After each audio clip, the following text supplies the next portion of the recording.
Hey, this is me, Dakota, or Duckington here, and I wanted to go over something that was actually different than my usual content. Normally I'm in gaming, but I am in college for science, and I think this is a pretty cool discovery that, I think it's come out more recently.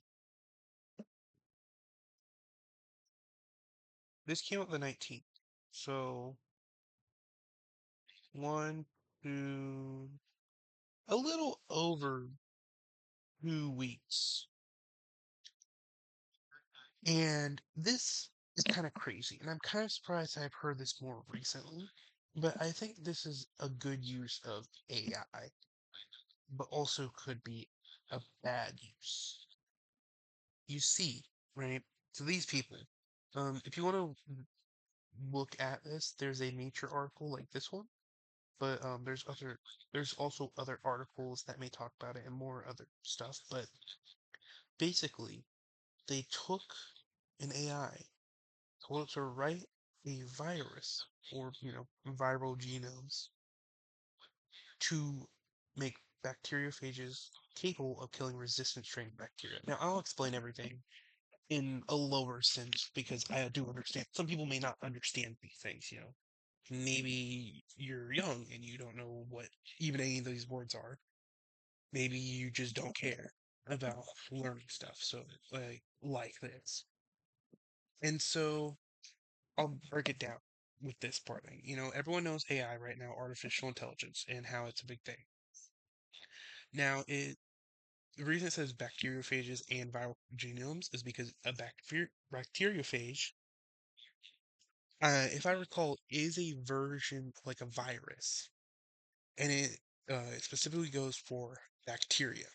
It kills bacteria, and it's a constant war where some bacteria get resistance against bacteriophages, and other bacteriophages gain capabilities to kill bacteria. It's a constant war.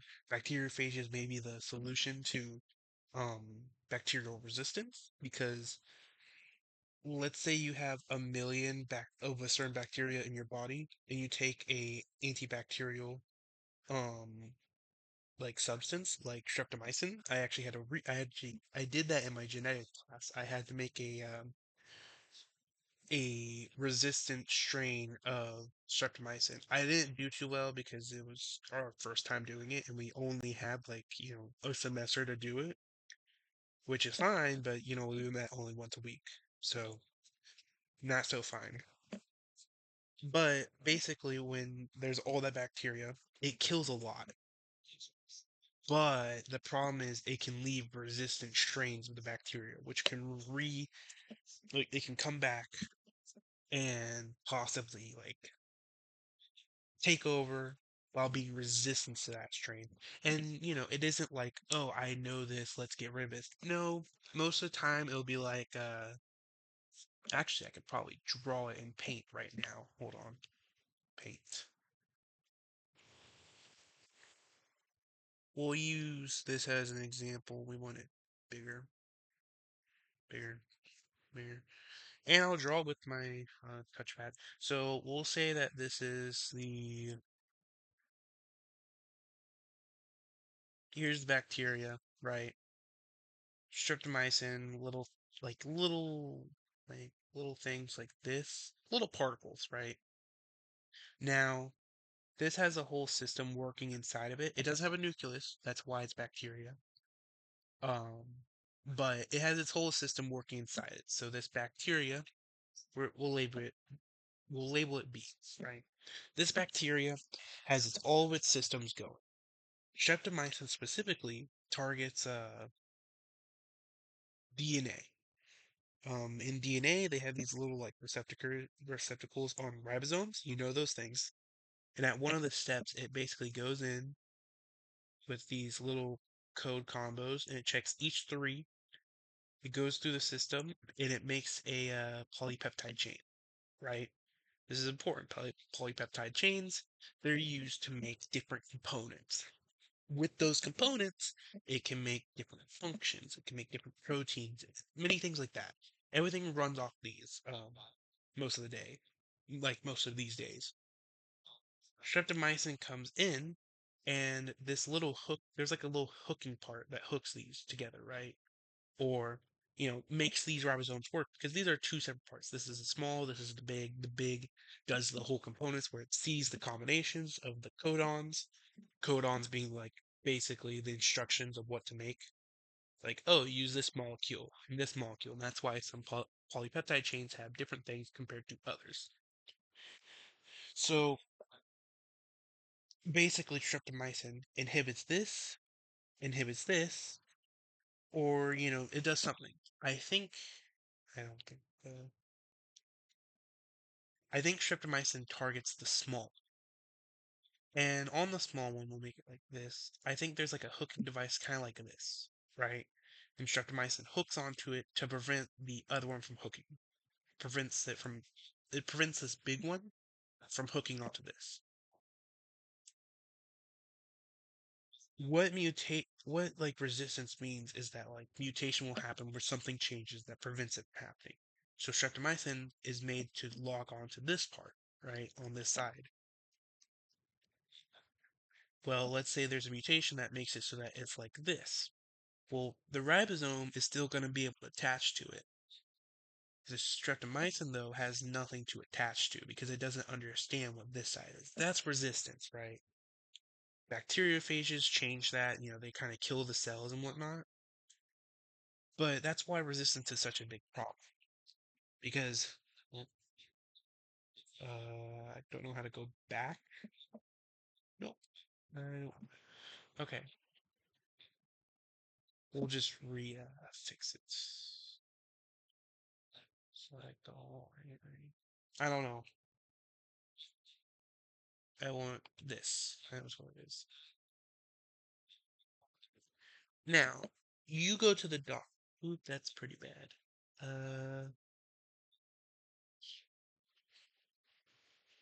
Where is the problem? Okay, you know what? Don't save. We'll just reopen print. Move out of the way. I have OBS open, so it's kind of in my way. Hate. Now, that's better. Oh, it's because I chose pencil. I understand. So, right, you go to the doctor. You're feeling sick. Make a little big head. You're sick. The doctor will do a little hat for them. They say, hey, you have strep throat. That's a type of strep throat is caused by a certain bacteria in the back of your throat. I'm going to tell the pharmacy to get you this antibiotic. You need to take it this amount of day, yada yada, right? You take that antibiotic and you get rid of the infection after a few days. Here's the problem though. Let's say that you take it, it kills like 99% of them, right? But there is still that 1% left, and that's because they had the immunity strain. Like they had the strain of DNA that made their like bodily functions different. Not bodily, but like, their cell functions different with the whole ribosomes being like different shapes than normal. So one way or another, that bacteria survives and it leaves your body or, it stays in your body. Your body will probably kill it off. But in nature, that bacteria still exists. That bacteria is still going to keep gaining resistance over time because it's going to keep having mutations. Survival of the fittest is going to survive. It keeps going, right? It's kind of like lions. The faster the lion, they kill more, they get their food, so they survive. Giraffes, if they don't have long enough necks, they didn't survive, but the ones that had long necks could eat the trees. That's why it's like, do do do do do do do do do do, and then these ones survive because they have the longer necks. They can reach the higher leaves that these ones can't. Right. That's basic genetics. That's basically what I learned in genetics. So bacterial resistance is bad because eventually there's a high likelihood that common bacteria is resistant to everything. If it's resistant to everything, big problem. You get sick again, right? And your doctor says, "Oh, you're sick. Take this." You take the antibiotic. You're not going to feel better because all the DNA in there, all of the bacterial DNA has the resistance strain, the strain that makes the ribosomes different, or it prevents the inhibiting of certain functions. And so the reason this is so big is because back in before vaccines and before all these medical discoveries, people only used to live to like 35.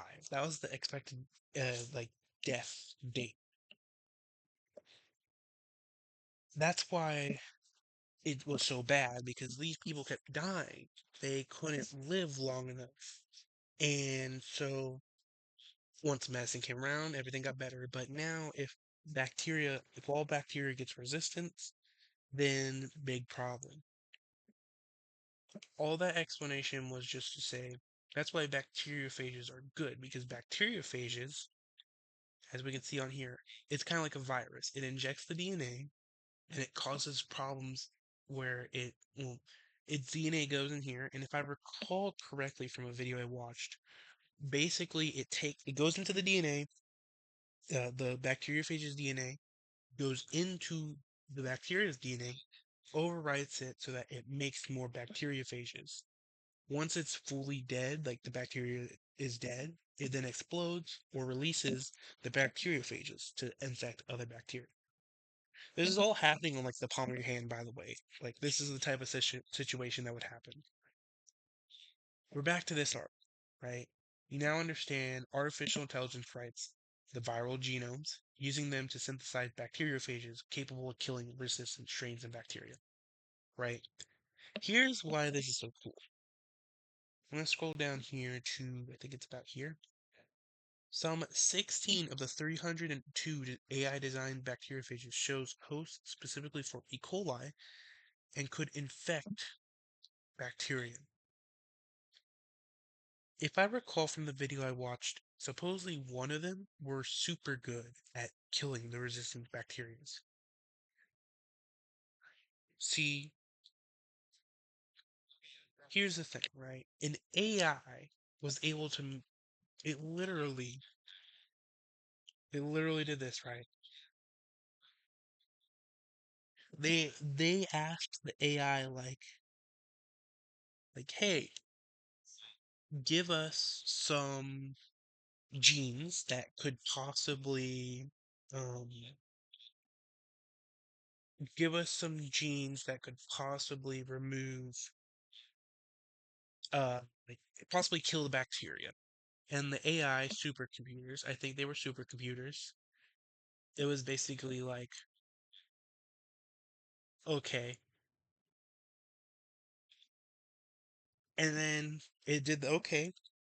And then immediately, you know, it probably took some time for it to like look through the options, but it basically took the knowledge that humans and other stuff has discovered over the years and was like, okay, so these genes could fit with these genes.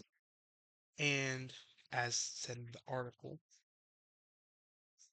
if I need to refine it. I lost it.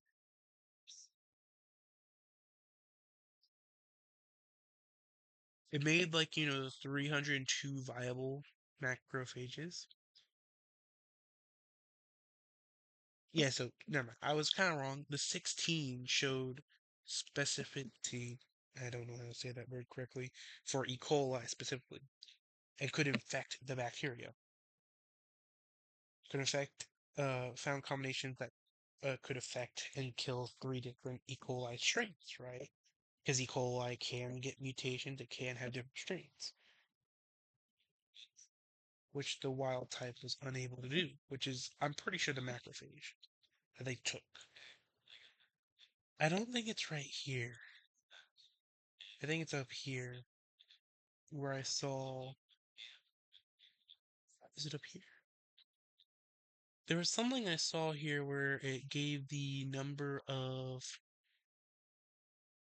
Yes, they chose that a simple stranded DNA virus that contains 5,386 nucleotides and 11 genes, all those genetic elements required to infect hosts and replicate inside them. See, that's how bacteriophages work, right? Bacteriophages is just viruses for bacteria. So this is cool. They made stuff that actually targeted strains that even the original couldn't do. But yeah, there is concerns. Let's put this right. Let's say someone was bad. Let's say there's a bad person. We're going back to paint, guys. This person right here, they're bad.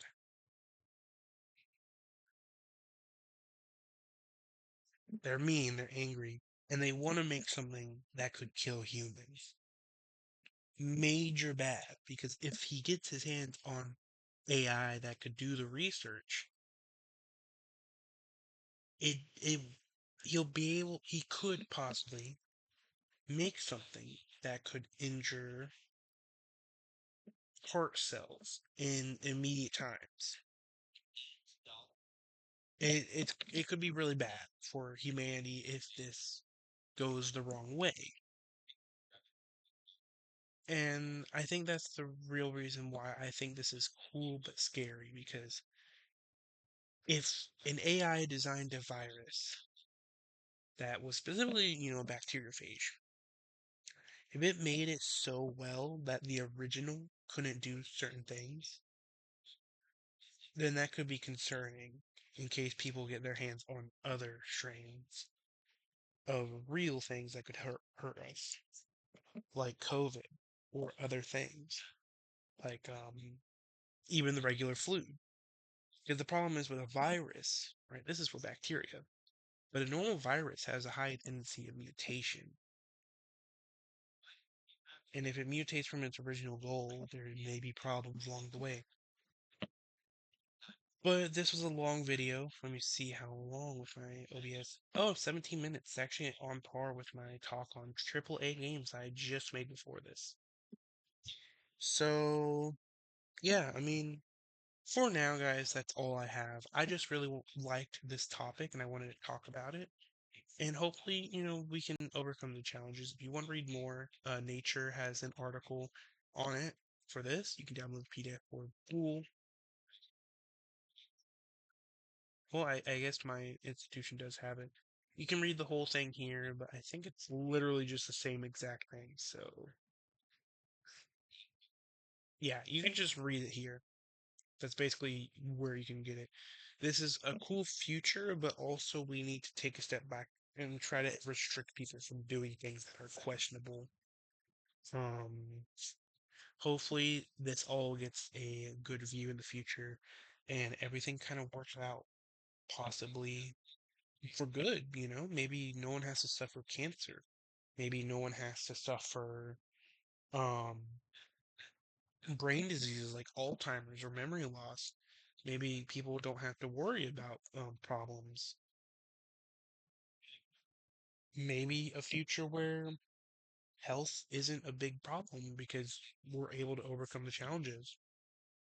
Who knows? It is a big idea, but it is an idea. It still has some complications that could happen.